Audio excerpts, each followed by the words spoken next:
Hola, muy buenas a todos y a todas y bienvenidos a este vídeo nuevo de historia del mundo y sus personajes. En esta ocasión vamos a desplazar un momento la historia de Roma para hablar sobre los reyes católicos, petición que ha sido de parte de mi madre Aurora, para mi hermano Adrián, mis tíos Carlos y Manolito, y para mis abuelos David y Marusha.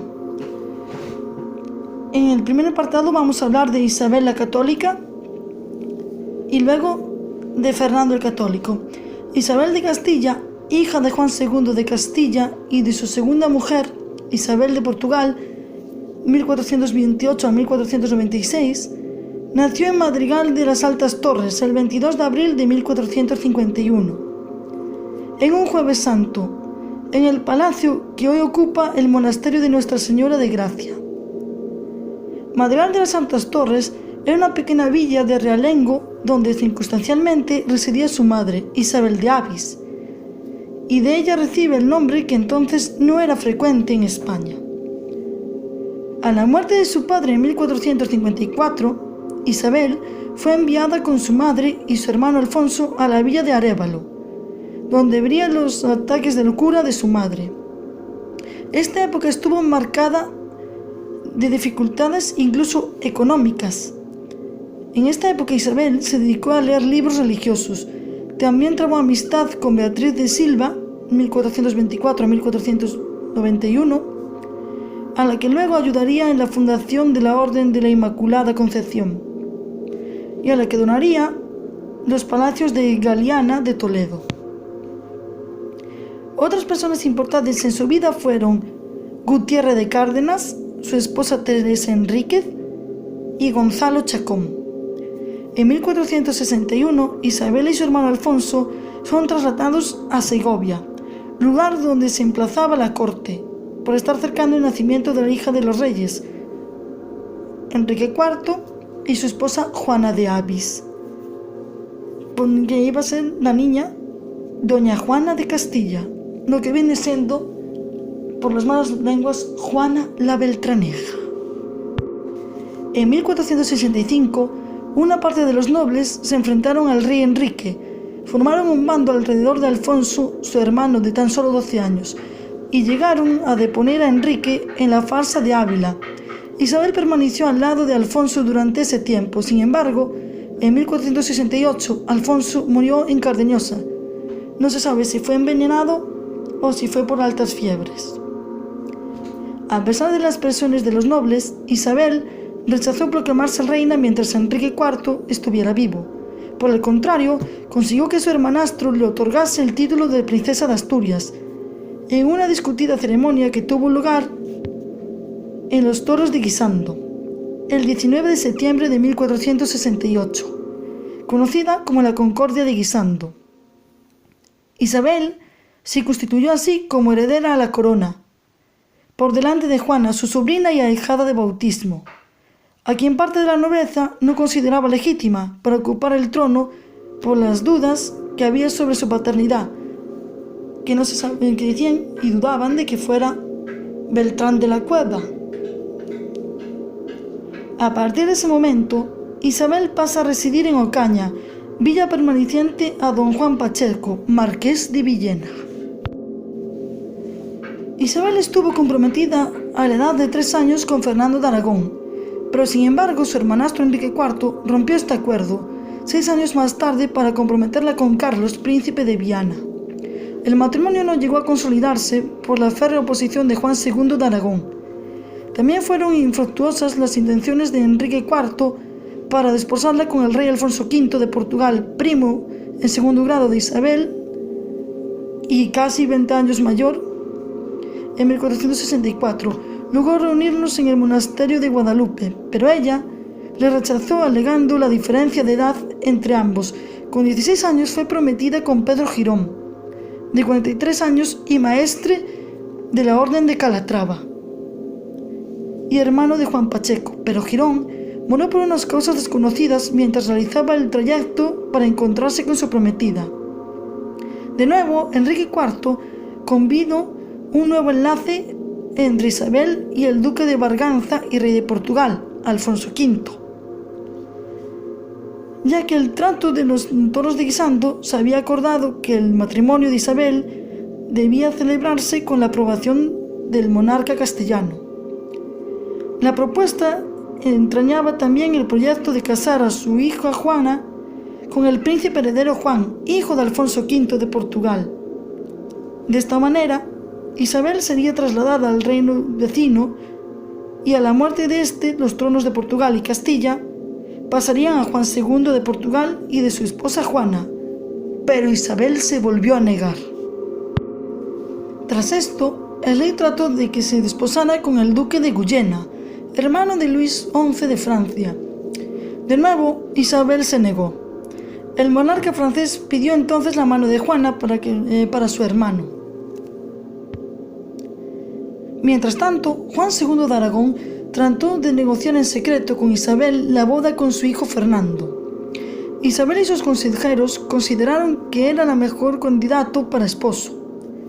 Pero había un impedimento legal, ya que eran primos segundos, ya que sus abuelos Fernando de Antequera y Enrique III eran hermanos. Necesitaban por tanto una bula papal que les exorara de la consanguinidad. El Papa, sin embargo, no llegó a firmar este documento, temeroso de las posibles consecuencias negativas que ese acto podía traerle al tratarse la amistad de los reinos de Castilla, Portugal y Francia. Todos ellos involucrados en negociaciones para desposar a la princesa Isabel con otro pretendiente.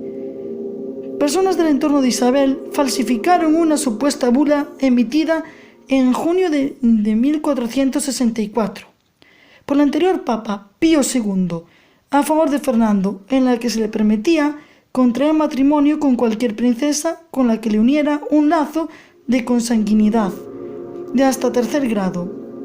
Isabel aceptó y se firmaron las capitulaciones matrimoniales de Cervera el 5 de marzo de 1469.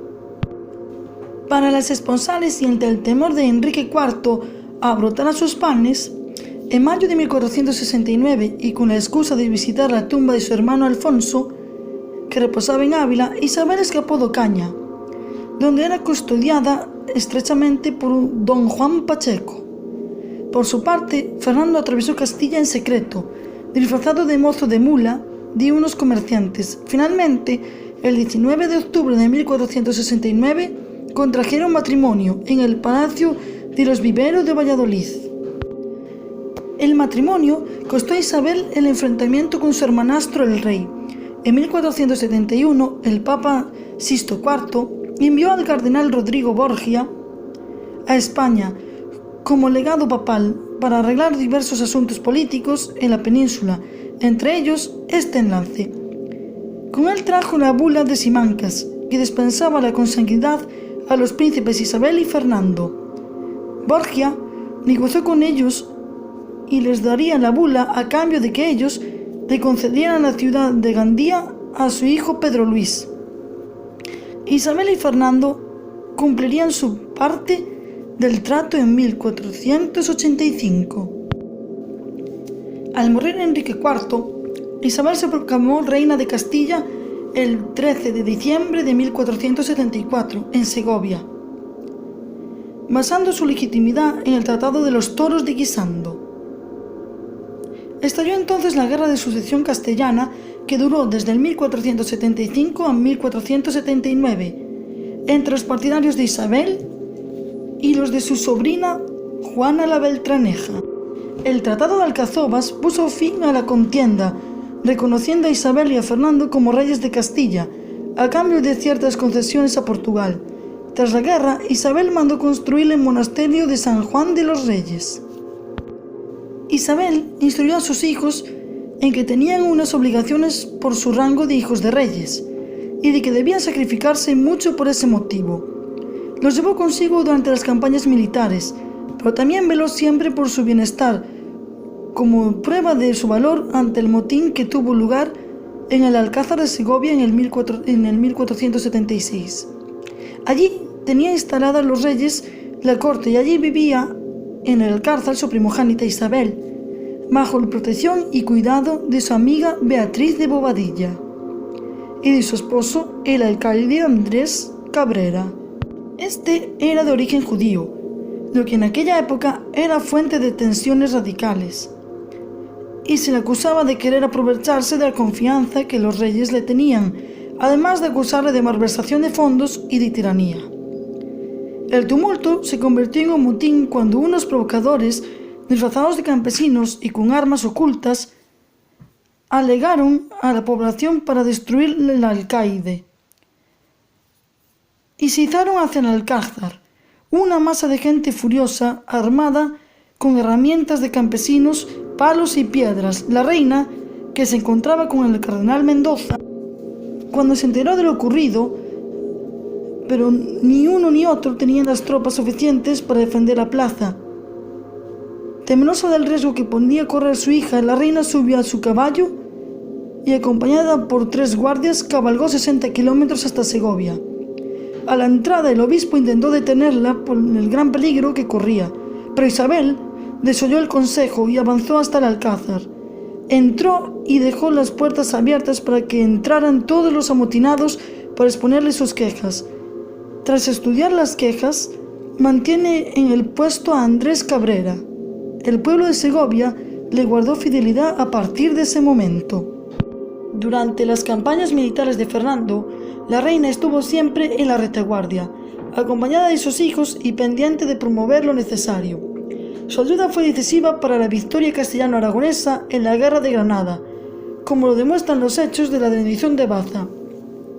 Sucedió que la ciudad llevaba cercada bastante tiempo, pero la población no quería rendirse y los soldados cristianos comenzaban a desmoralizarse por el largo asedio.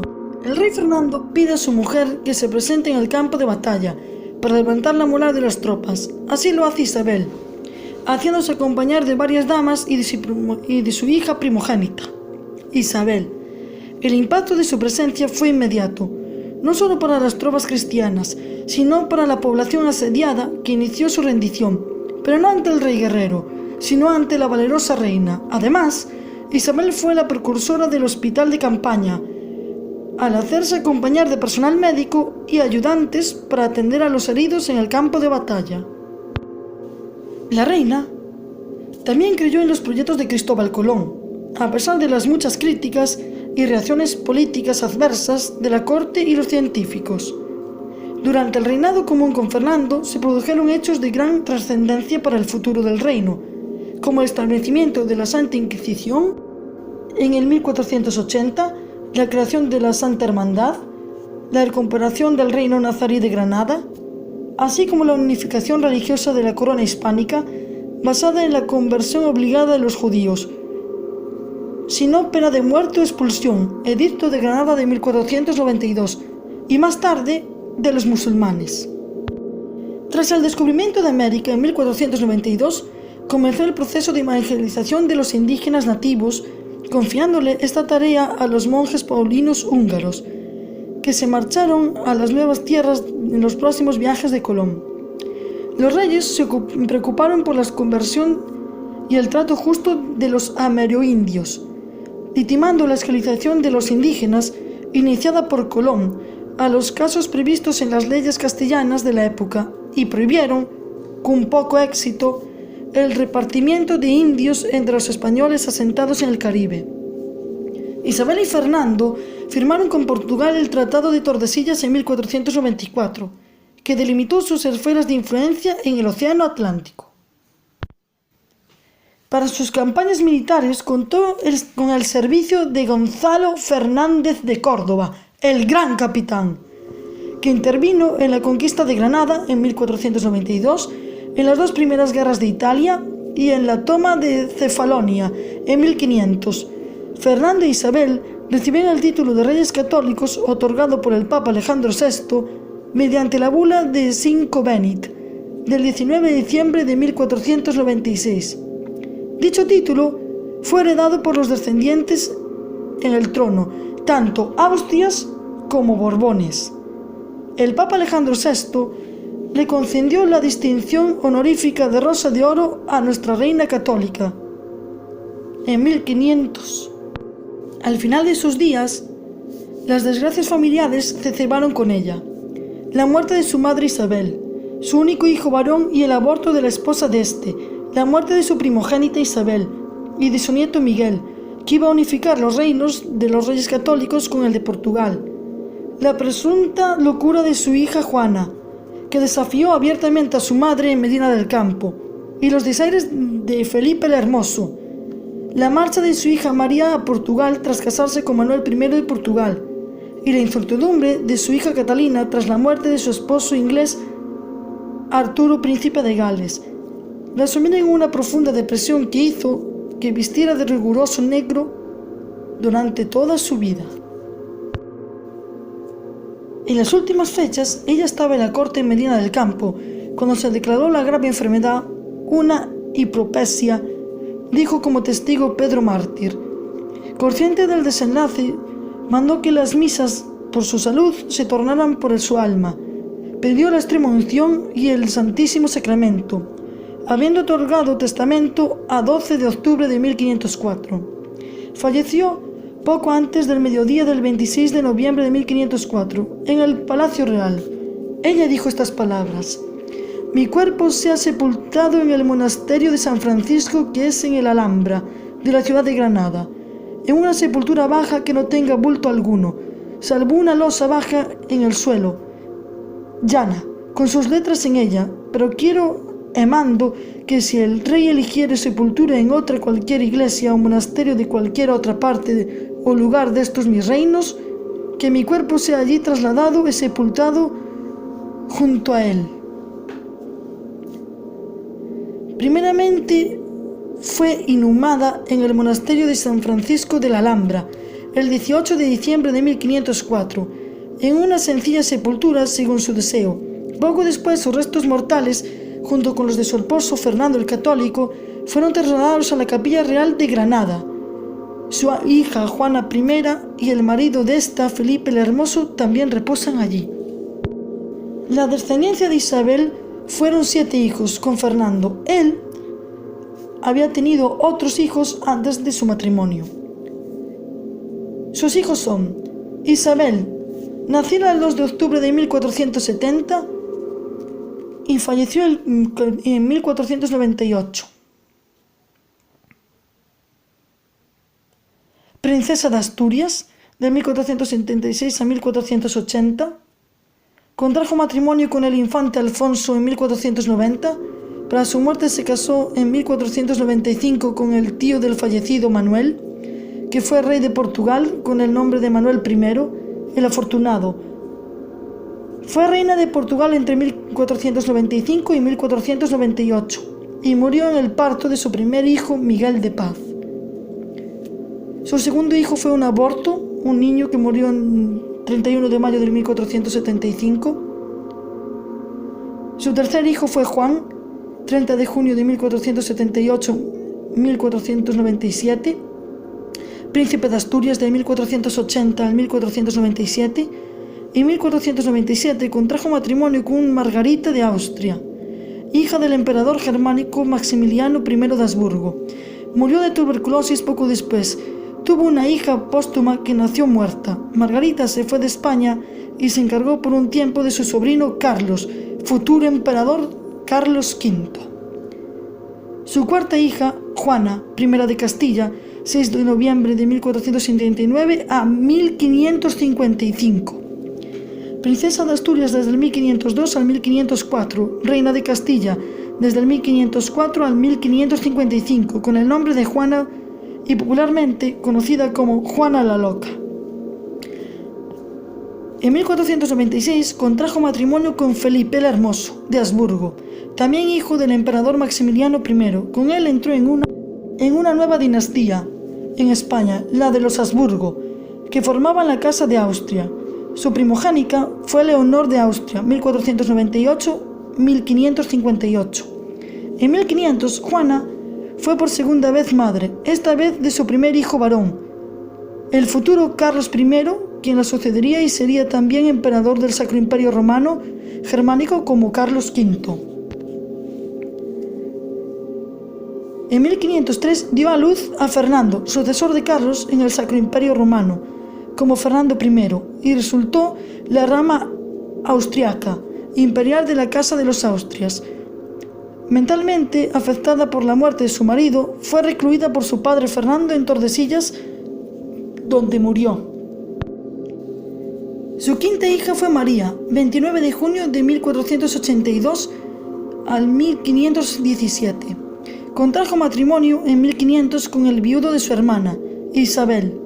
Manuel I de Portugal era afortunado. Fue madre de 10 hijos, entre ellos Juan III, Enrique I de Portugal y de la emperatriz Isabel, esposa de Carlos V. El sexto hijo fue un bebé Martinato, del 29 de junio de 1482, gemelo o mellizo de María. Y su última hija fue Catalina, que nació el 16 de diciembre de 1485 y murió en 1536. Contrajo matrimonio con el príncipe Arturo de Gales en 1502, que murió a los pocos meses después de la boda. En 1509 se desposó con el hermano de su difunto esposo, que sería en un futuro el rey Enrique VIII de Inglaterra. Por lo tanto, se convirtió en reina de Inglaterra. Fue madre de la reina María de Inglaterra, María Tudor. Y hasta ahí todo lo que teníamos que saber de nuestra reina Isabel. En nuestro siguiente vídeo hablaremos de Fernando II de Aragón y rey católico.